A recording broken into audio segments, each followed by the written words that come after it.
Hi there. I just need a bit of advice, really, more than anything. So I split up with my boyfriend about 3 months ago. Since then, I know that he's hacked into my Facebook and also my phone. He's been sending me a lot of messages, even though I've asked him not to contact me. But I'm concerned. I've been putting off, like, my friends have been telling me to call the police. I've been putting it off, but I just feel a bit, like, shaken up tonight. So. Well, it can be classed as harassment. Yeah. Which is a crime. Welcome back to Chilling Fireside Stories. This is the heartbreaking case of Alice Ruggles, a 24-year-old woman whose murder sparked a nationwide movement against stalking. In this video, we'll look closely at who Alice was, the terrifying months that led up to her death, how her killer planned his attack, and the legacy she left behind that continues to save lives even today. It was Christmas Eve 1992, when Sue and Clive Ruggles welcomed their daughter Alice into the world. Born in Leicestershire, England, Alice arrived on a night wrapped in celebration and quiet magic. From the very beginning, she brought light and laughter into the lives of those around her. She was loving, funny, and deeply empathetic. Alice grew up in the quiet village of Ter Langton in rural Leicestershire, the third of 4 siblings in a close-knit family. She attended Leicester High School for Girls before heading north to study product design at Northumbria University. It was there that she discovered her true passion for fencing, a sport she began at age 11 and pursued with fierce dedication. She represented both Leicestershire and the East Midlands region multiple times, eventually becoming captain of her university's fencing club and winning the Women's Épée at the Leeds Open in 2012. After graduation, Alice chose to stay in Newcastle, a city she had grown to love. She landed a job at Sky's Newcastle hub, where her drive and charisma quickly earned her a promotion to site coordinator. Life seemed to be unfolding beautifully. Then, in October 2015, Alice began chatting online with a man named Trayman Harry Dillon. He first came across Alice through Facebook, a friend of a friend. Her photo caught his attention, and he even left a comment beneath it. Harry Dillon was a lance corporal stationed at Glencorse Barracks in Edinburgh, training for the elite Special Reconnaissance Regiment. At the time, he was serving in Afghanistan. By January 2016, they met in person for the first time. At first, everything seemed promising. Dillon, then 26, appeared caring and attentive, and Alice seemed smitten. They spent time together in Newcastle and Edinburgh before he returned overseas for his final 2-month tour. When Dillon came back to the UK in April, the relationship intensified. By July, Alice invited him on her family's annual holiday, where the two were inseparable. But beneath the surface, things were beginning to shift. Alice, once bubbly and social, started to withdraw. Friends noticed she was losing weight, pulling away from people she'd once been close to. Dillon had become increasingly critical, chipping away at her confidence and isolating her emotionally. After tensions with her housemates, Alice moved into a ground-floor flat on Rawling Road in Gateshead, sharing the space with her work friend Maxine. Around that time, other women began reaching out, claiming they too had been involved with Dillon while he was seeing Alice. Faced with betrayal and emotional exhaustion, Alice ended the relationship in August. But Dillon refused to accept it. What followed was a relentless campaign of harassment. He bombarded her with calls, texts, and emails, some pleading, others menacing. Alice, please. Please, I can't do it.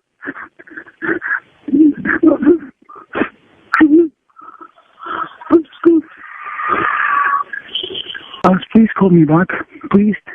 I just want to speak to you. There's nothing else. I don't even know if you're getting these voice messages, but please can you call me back? Thank you. The messages didn't stop. He reached out to her family and friends, even texting her mother Sue, calling her mom and begging her to convince Alice to take him back. When that failed, he turned cruel, insulting Alice, accusing her of being heartless, and painting her as the villain. His obsession was escalating, and Alice's mental and physical health continued to deteriorate under the weight of his fixation. At first, Alice tried to show compassion. She felt guilty that the breakup had affected him so deeply and responded with kindness, hoping it might ease the tension. But it didn't take long for the situation to spiral. The flood of messages and calls became overwhelming, and Alice was forced to cut off contact entirely. That's when things took a darker turn. Dylan hacked into her social media accounts and threatened to release private photos, images he had taken without her knowledge. Then in early September, he gained access to her Facebook and discovered something that sent him into a rage. Alice had started seeing someone new. His name was Mike. He was an army officer. Consumed by jealousy, Dylan contacted Mike directly, lying and claiming that Alice was still involved with him. It was a calculated move meant to sabotage her new relationship. Then came the stalking. On September 30th, Dylan drove to Alice's flat in Gateshead. He rang the doorbell over and over, hiding each time she looked out the window. Alice didn't answer, but in her gut, she knew it was him. Hours later, he returned, this time climbing the fence into her back garden. As Alice sat in her bedroom, she heard a knock at the window. When she pulled back the curtain, she saw flowers and chocolates placed on the sill. Dylan stood just beyond them, slowly backing away with his arms raised, as if to say he's harmless. But the message he left on her phone told a different story. I just wanted to give you flowers and chocolates, to prove that I don't want to kill you. I'm not intending to kill you, that's all I wanted to say. It was a chilling, twisted attempt to mask obsession with affection, and for Alice, the fear was becoming impossible to ignore. As the situation continued to spiral and her fear deepened, Alice reached a breaking point. Desperate for guidance, she picked up the phone and called 101, the UK's non-emergency police line, hoping someone could help her navigate the growing threat. It was a quiet plea for support, made not in panic but in exhaustion. She needed to be heard, and she needed someone to take her seriously. Evening, Northumbria Police. Chris speaking. How can I help you? Hi there. I just need a bit of advice, really, more than anything. So I split up with my boyfriend about 3 months ago. Since then, I know that he's hacked into my Facebook and also my phone. He's been sending me a lot of messages, even though I've asked him not to contact me. And basically, like, just messaging my friends and things, and then tonight he's, I had a knock at my door, and he'd sent me a message saying I've been in the garden since 5. I had a knock at my door, and then when I went and I've got like a little, the thing that you can look through, and there was no one there, and then it happened again, 2 or 3 times. And then he's come round the back, knocked on my bedroom window at the back of my flat, it's a ground floor flat. He's been outside and he's like left some flowers and chocolates on the outside windowsill, and he walked off. He's not done anything, but I'm concerned. I've been putting off, my friends have been telling me to call the police. I've been putting it off, but I just feel a bit shaken up tonight. So well, it can be classed as harassment. Yeah. Which is a crime. Yeah. If you know any contact from him, there's a number of things you can do. Yeah. You could go to a solicitor and take out an injunction. Yeah. Keep him away from you. Yeah. Or report it directly to the police now, and we can issue him with a PIN notice, which means if he ever comes near you again or contacts again, he'll be arrested. Okay. So which would you prefer? Can I try that option, please? Yeah, of course you can. And your name, please? Oh, sorry, it's Alice. What's he called? Well, his name's Harry Dillon, but he's got a Sikh name, which is Trimmon. He lives in Edinburgh. He lives in Edinburgh. Yeah. So he's driven down. So he's constantly contacting you by phone or text or? Yeah, I've blocked his number. We've got 2 phones. I've blocked both numbers. So he's been sending me Gmail messages. I haven't blocked him off Gmail because I don't want him to start emailing my work email. Then he's also made a fake Snapchat account to try and contact me on. So we'll need to get the Edinburgh police to go and serve him with a PIN notice. Okay. But, well, what I'm going to do, I'm going to see if we can make an appointment to come and see you. Yeah.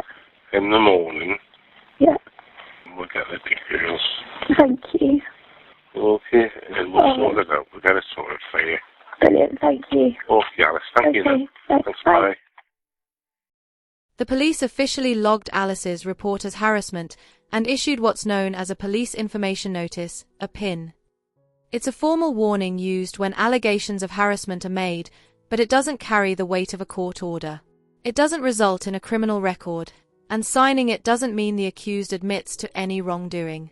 On October 3rd, the warning was delivered to Dylan at his barracks in Edinburgh. Rather than a police officer issuing it in person, as national guidance recommends, the task was handed off to his commanding officer, a decision that would later raise questions. But even with the PIN in place, Dylan didn't stop. He sent Alice a parcel. Inside was a letter and a few personal items. In the letter, he acknowledged that he knew she had contacted the police and claimed he was now in serious trouble. He told her his laptop and phone had been confiscated, though that was a lie. The letter was manipulative, laced with guilt and bitterness. He wrote, "I'm in a lot of trouble now, but I hope you feel happy. I'm sending you everything that reminds me of you, since you belong to another man. Wishing you a happy life. I will never come into your life again." But Alice wasn't reassured. She knew this wasn't closure. It was another attempt to control the narrative, so she contacted the police again. Good evening, Northumbria Police. Jeff speaking. How can I help? Hi there. I've been in touch with the police. Somebody's been issued with a pen so that they can't contact me. However, I've had a letter off them. So you're reporting like the breach of the pen? Yeah. Who was it from? Harry Dillon. What was the content of the letter? Was he... So pictures of me and him, because he's my ex-boyfriend, so like a notebook that I'd sent him when we were together and a letter. Okay, what was the nature of it? Was it like threatening or was it harassing? Or... No, not threatening. It's just saying that he knows I called the police on him and he's had everything confiscated and all he has to himself is a pen and paper and an iPod, and explaining why he came down last Friday. And then it says at the bottom he won't contact me, this will be the last I hear from him, but he's said that a lot of times and he never does seem to stop. So do you want to call back to discuss this?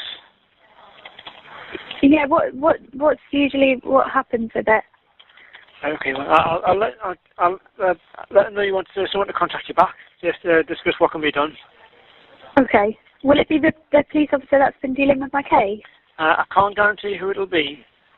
I'll let them know you've got your PIN notice there, so it's going under a breach of it. Okay. Is there best time to phone you back? Any time really will be fine. Right. Okay, nice. I'll let them know you want someone to contact you. Yeah, please. Okay. All right, thank you. Yeah, thanks, bye. Thanks, bye. Alice had done everything she could to seek help. But after contacting the police for a second time, she told those close to her that she felt brushed aside, palmed off by a system that didn't seem to grasp the danger she was in. She was distraught, defeated, and deeply afraid. It felt like no one would intervene until it was too late. She confided in her sister Emma, voicing a chilling fear. "They'll only do something when he stabs me." At just 24 years old, Alice was living in a constant state of anxiety. She asked a colleague to drive her all the way to her front door each day. Once inside, she'd immediately double-lock it, trying to create a sense of safety in a world that no longer felt safe. On the evening of October 10th, Dylan returned to her flat once again. He climbed into the back garden and took photos of her bathroom and rear window before quietly slipping away and driving back to Edinburgh. The next day, Alice's workday ended like any other. Her supervisor, Paul, gave her a lift home, dropping her off at her door around 5:30 p.m. She messaged a few friends, showing off a new outfit she'd bought, and exchanged a few words with her boyfriend Mike. Then, the messages stopped. Her flatmate Maxine returned home just before 6:30 p.m., unaware of the horror that had unfolded in the time between. Please, I've just come back to my flat and the door was locked, so I crawled through the window and my flatmate's covered in blood in the bathroom. Is she breathing? I don't know, I can't look, I'm sorry. Okay, try and stay calm. Alice!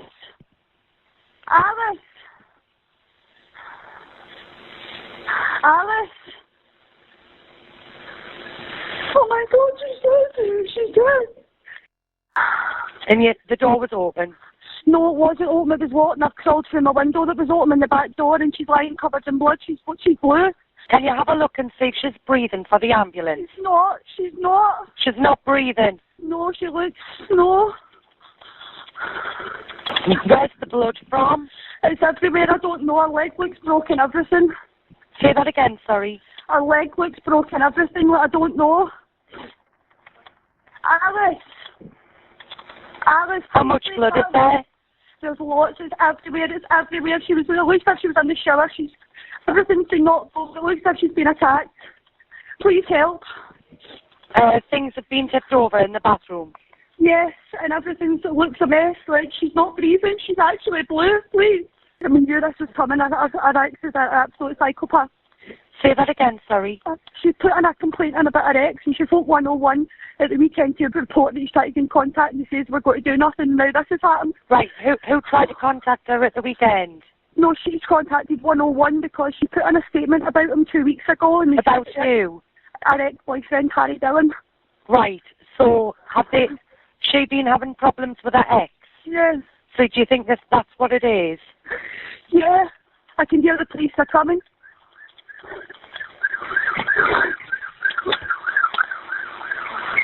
Yeah, they're saying they're at scene. I'll wait with you until they're actually with you. Okay, you're doing really well. You're doing really well, Maxine. At 7:30 p.m. on October 11th, Alice Ruggles was pronounced dead. Her throat had been slashed at least 6 times. In total, she suffered 24 separate injuries. The coroner later confirmed the cause of death: catastrophic blood loss. The investigation moved swiftly. Police immediately identified Tryman Dillon as their prime suspect. They ran his vehicle registration through the automated number plate recognition system, and it didn't take long to get a hit. His car had been recorded traveling from Edinburgh to Newcastle earlier that same day. Just before midnight, officers arrived at his barracks and placed him under arrest on suspicion of murder. By 3:24 a.m., Dillon was at Gateshead Police Station, facing questioning. During the interview, he admitted to traveling to Newcastle, but claimed it was only to seek closure. He denied entering Alice's flat, insisting she had come outside to speak with him. He told officers that she had expressed fear, saying she'd heard stories of men killing their girlfriends and worried he might do the same. Dillon said he reached out to hold her hands and that she scratched his face, so he left. But the truth was far more chilling. Dillon had driven to Alice's neighborhood and parked nearby, waiting for her to return home from work. While he waited, he messaged another woman on Tinder, making plans to meet up later that night. Around 6 p.m., he climbed over the back wall of her garden and forced his way in through a window. Once inside, he grabbed a knife from the kitchen and confronted Alice in the bathroom. He pinned her down, kneeling on her back, and then he cut her throat so deep it reached her spine. While Dillon was in custody, forensic teams found Alice's blood on his steering wheel and on a wristband he wore, and his phone records showed movement consistent with a journey back toward Edinburgh. A few hours later, Dillon was formally charged with Alice's murder. His trial began in April 2017 at Newcastle Crown Court. Despite the overwhelming evidence, he continued to plead not guilty, but as the case unfolded, the sheer weight of proof forced his defense team to shift tactics. Dillon claimed he had gone to Alice's flat simply to retrieve his belongings, and that a violent argument had erupted. In court, Dillon offered a disturbing version of events. He claimed that Alice had attacked him with a knife and in the process of trying to harm him, had somehow inflicted the fatal injuries upon herself. It was a story that defied logic and compassion. He went further, saying that as Alice lay dying, she spoke of how much she hated her family. When asked what was going through his mind as he looked down at her, Dillon said he felt sorry for her father Clive, suggesting that Clive had failed to protect his daughter in her final moments. But the courtroom wasn't just hearing about Alice, they were also learning about Dillon. It came to light that 3 years earlier, an ex-girlfriend had taken out a restraining order against him. After she ended their relationship, Dillon tracked her down in public, spat in her face and hurled abuse at her and her new partner. Tragically, when Alice had reached out to Northumbria police, they had no knowledge of this prior history. After an 11-day trial and just 2 hours of jury deliberation, the verdict was clear. Dylan was found guilty of the murder of Alice Ruggles. He was sentenced to life imprisonment, with a minimum term of 22 years. Had he arrived at Alice's flat carrying the knife, the starting point for sentencing would have been 25 years. But because he picked up the weapon inside the flat, the minimum term was reduced. During sentencing, Judge Paul Sloan delivered a scathing rebuke. He called the murder utter barbarism and noted that Dylan had shown not a shred of remorse. He added, "You were so focused on perfecting your story, you forgot to even shed a crocodile tear." Today, but none of our family, nor any of Alice's closest friends, will ever be the same again. We will live the rest of our lives knowing that Alice should have been here with us, wondering what she would have become, imagining all the people she would have continued to affect with her infectious sense of humour and her sheer love of life. Alice was a kind, incredibly sociable, fun-loving person. She had the ability to light up the room whenever she walked in. We miss her so much. We believe there are important lessons to be learned from what happened to Alice. We didn't think that she was the sort of girl that something like this would happen to. With hindsight, there are many signs of stalking and coercive behaviour that we did not recognise. Everyone should know about these signs. This is National Stalking Awareness Week, and we feel there is a need for much more work to be done to publicise and identify stalking and controlling behaviour, to tackle the root causes and to stop them developing out of control.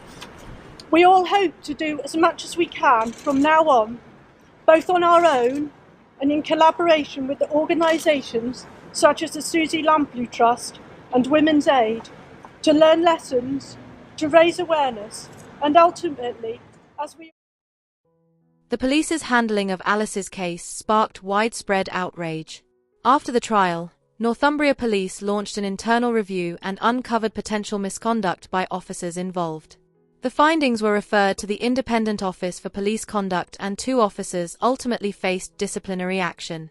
Northumbria Police stated they had referred their actions to the Independent Police Complaints Commission, but insisted that at the time, no one fully understood the danger Dylan posed.